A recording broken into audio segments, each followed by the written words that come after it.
कोई शीश महल है न कोई ताजमहल है, यादगार मोहब्बत ये प्यार का है।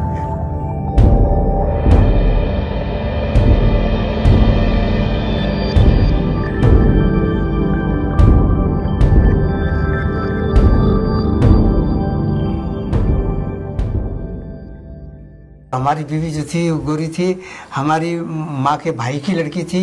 उसने देखा था तो उनका नहीं, मैं तो उसी से शादी करूँगी। तो वो शादी जो है हमारी तय हो गई और जून 1953 में 14 जून की बारात थी और 15 जून की रुखसत। और उसको जब वो शादी होने के बाद वो मेरे साथ गई तो रोटी ठीक से पकाने नहीं आती थी, मैंने पकाना बताया था। फिर वो इतनी बेहतरीन रोटी पकाने लगी थी कि हम तो सवाल ही नहीं है हमारा पकाने का। अब पढ़ने में ये था कि वो कुरान शरीफ तो घर की पढ़ी हुई थी और इसके अलावा हमारे मामू ने कहीं नहीं पढ़ाया। तो हमने उसको उर्दू की जो है छोटी छोटी किताबें लाके, छोटी छोटी कहानियों की किताबें लाके उसे कहानियाँ पढ़नी सिखाई। फिर वो नावल थे, वो जासूसी नावल और रोमानी नावल और कौन से वो ला के हमने पढ़वाए। तो वो पढ़ना जानती थी लेकिन लिखना नहीं जानती थी। जब हम फिल्म देखते थे तो वो भी हमारे साथ जाने लगी, नो प्रॉब्लम। और उस जमाने में वो चूँकि आमदनी कम थी तो फर्स्ट क्लास का टिकट नहीं होता, थर्ड क्लास का 5.5 आने का टिकट लिया करते थे।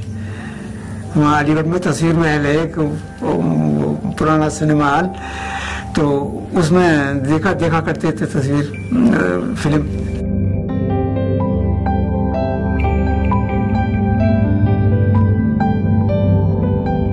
अब ये है कि भाई उनका साथ रहा और साथ हमारा हंसी खुशी कटा। कभी कोई ऐसी बात नहीं हुई जिसमें के नज़ा हो।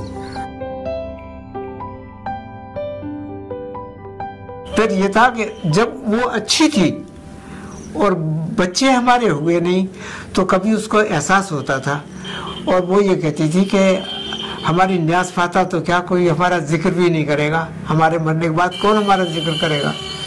तो मैंने ये कहा कि इसी कमरे में थे, मैंने कहा कि इसी खेत में मेरे सामने अगर इंतकाल होगा तो इसी खेत में बीचों बीच में तुझको दफन करके ऐसा मकबरा बनाऊंगा कि बरसों याद रखेंगे लोग। और मैंने आज तक इसमें किसी का एक नई पाई भी नहीं लगाया है। बीबी के मरने के बाद सारे काम मैंने खुद किए।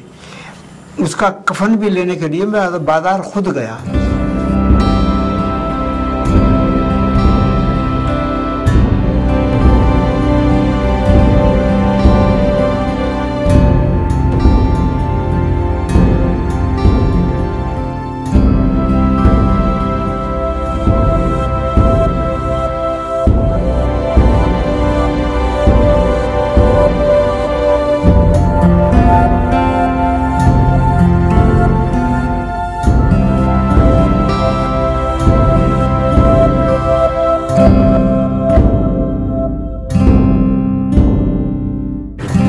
बुनियाद जो है 10 फीट गहरी है और 27 इंच चौड़ी और एक कंक्रीट की है ये। उसके ऊपर ये जो है ये 15 इंच चौड़ी है। अब इसकी हाइट तो अंदाजन यहाँ से 14 या 15 फुट ऊंचा है दीवार।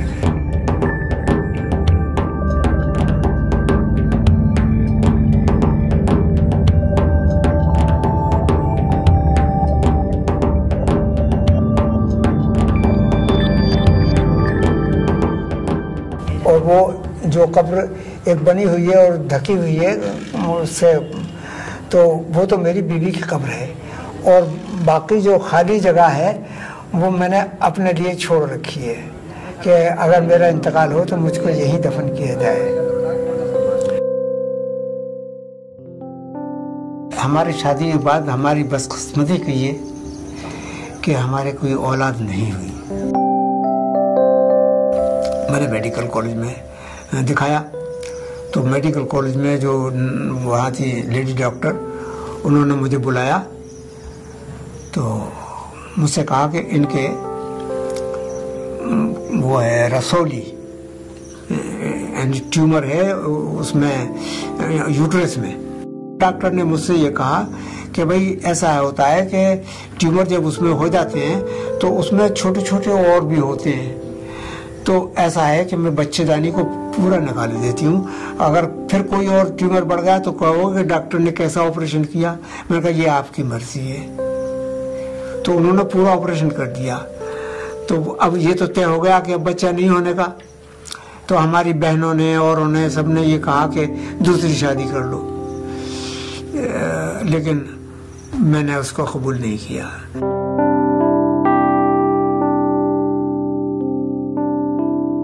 बस एक कसक दिल में रह गई कि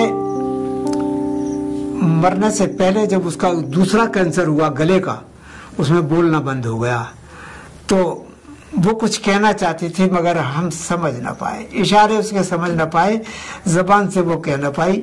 बस यही कसक है अपने दिल में कि वो क्या कहती थी। मेरे नाखुदा मेरे राह पर, मेरे रहनुमा मेरे हम सफर, लगे जहां से है तू अजीज तर, तू कहां गया मुझे छोड़कर। मेरे शीशे दिल को तोड़कर, तू कहां गया मुझे छोड़कर।